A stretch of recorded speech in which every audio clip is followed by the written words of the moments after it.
सभी का बहुत बहुत स्वागत है आपके अपने YouTube channel class 12 math with Priya में। हम चैप्टर पढ़ रहे हैं, चैप्टर नंबर 7 समाकलन और उसकी प्रश्नावली 7.2 जो है उसको देख रहे हैं। पिछली क्लास में हमने प्रश्न संख्या 2 देखा था। आज की क्लास में हम देखने वाले हैं प्रश्न संख्या 3।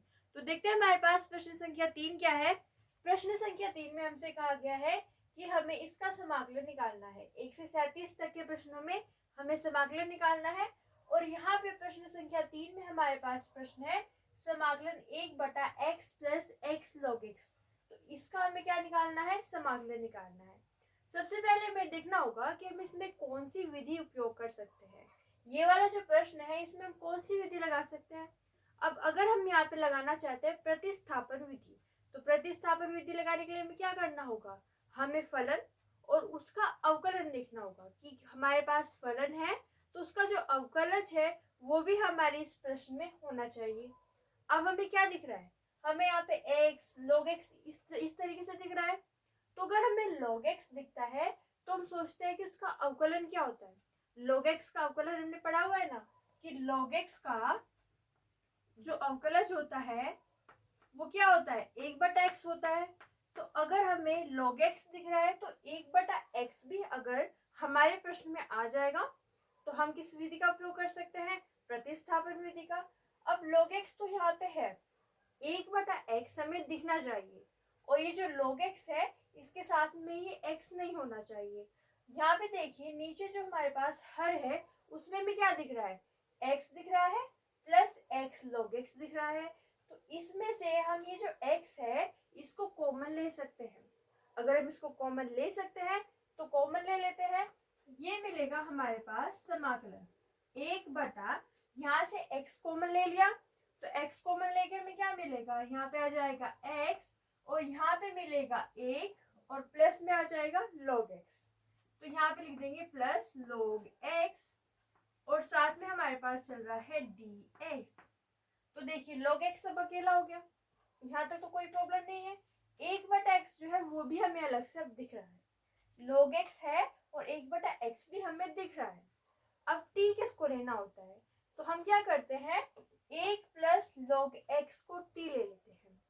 क्यों ले लेते हैं 1 प्लस log x को t, केवल log x को क्यों नहीं ले सकते, केवल log x को ले सकते हैं लेकिन एक तो अचर है ना, अचर का अवकलन तो 0 ही होगा, यानी कि इससे कोई फर्क नहीं पड़ेगा। तो इसको पूरे को गायब करने के लिए हम इस पूरे को ही t ले लेंगे। तो देखते हैं हमें क्या मिलेगा। यहाँ पे हम क्या करते हैं, यहाँ पे 1 प्लस log x को ले लेते हैं t। अगले स्टेप में हम क्या करते हैं, 1 प्लस log x को t ले लिया। अब दोनों और क्या करेंगे, अवकलन करेंगे। अवकलन करेंगे तो यहाँ पे क्या हो जाएगा, इसका जो अवकलन होता है वो क्या होता है, 0। तो यहाँ पे आ जाएगा 0 प्लस log x का अवकलन कितना होता है, log x का अवकलन होता है 1/x। तो यहाँ पे आ जाएगा 1/x बराबर, इसका अवकलन कितना होगा, t का अवकलन कितना होता है, t का अवकलन हो जाएगा dt/dx। तो देखा यहाँ पे इससे कोई फर्क नहीं पड़ा, इसका तो अवकलन 0 है। अगर यहाँ 2 होता, 3 होता, कुछ भी होता, उसका अवकलन जो है वो 0 होता क्योंकि वो अचर होता। अब यहाँ से हम dt का मान निकालते हैं। हमने क्या किया, हमने यहाँ पे x कॉमन लिया, इसको t ले लिया, दोनों और अवकलन किया तो ये हमें मिला 1/x बराबर dt/dx। फिर हम नेक्स्ट स्टेप में dt का मान निकालते हैं। तो dt का मान निकालने के लिए इसको इधर ले जाएंगे, ठीक है, इसको इधर ले जाते हैं और dt का मान निकालते हैं। तो यहाँ से हमारे पास 1/x dx का जो मान आएगा वो आ जाएगा dt, ठीक है, 1/x dx का जो मान आ जाएगा वो आ जाएगा dt। अब ये जो t का मान है और ये जो dt का मान है इसको हम यहाँ पे इस वाले प्रश्न के अंदर रख देते हैं। तो t का मान और dt का मान जब हम इसमें रखेंगे तो हमें क्या मिलेगा, देखिए यहाँ पे इसको रफ कर देते हैं, ये हमें मिलेगा यहाँ पे देखिए 1/x dx, इसकी जगह पे क्या रखना है dt, 1/x dx की जगह पे क्या रखना है dt और इस पूरे की जगह पे क्या रखना है t, ठीक है। तो हम यहाँ पे वही करते हैं समाकलन, यहाँ पे देखिए 1/x dx हो गया dt, तो यहाँ पे हम लिख देंगे dt और नीचे आ जाएगा हमारे पास 1 प्लस log x t। ठीक है, तो ये आ जाएगा हमारे पास t। अब क्या करते हैं, इसका समाकलन निकाल लेते हैं। इसका समाकलन निकालना इससे कितना आसान है। ठीक है, इसका समाकलन जो है वो इससे बहुत आसान है। प्रतिस्थापन विधि यही करता है, हमारा प्रश्न होता है उसको आसान कर देता है।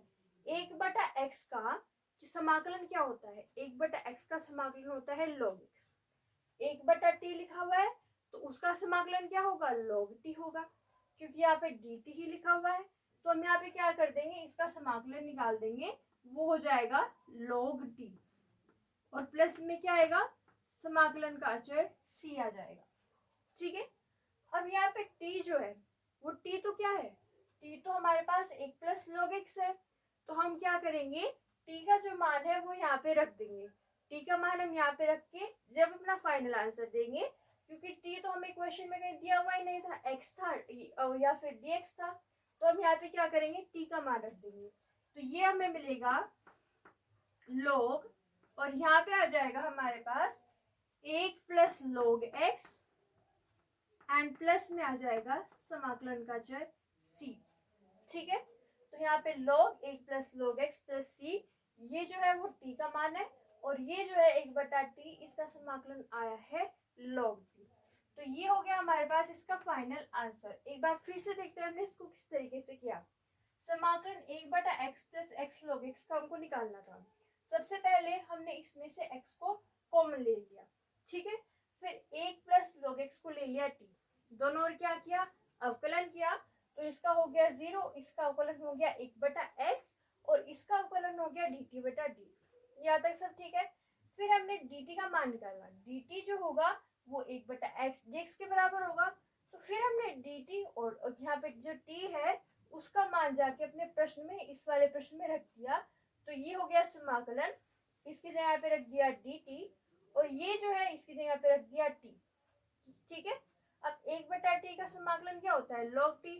तो log t जो है उसमें हमारे पास t आया, पर t तो 1 + log x था, तो फिर हमने अपने आंसर में क्या लिख दिया, 1 + log x + c। c समाकलन का जो अचर है। तो ये है हमारे पास प्रश्न संख्या 3। आप इसका स्क्रीनशॉट ले लीजिए। ओके, तो ये हमारे पास प्रश्न संख्या 3। अगली क्लास में हम देखेंगे प्रश्न संख्या 4। अगर आपको वीडियो अच्छी लगी है तो लाइक, शेयर, हमारे चैनल को सब्सक्राइब जरूर कीजिए। आप सभी का बहुत बहुत धन्यवाद।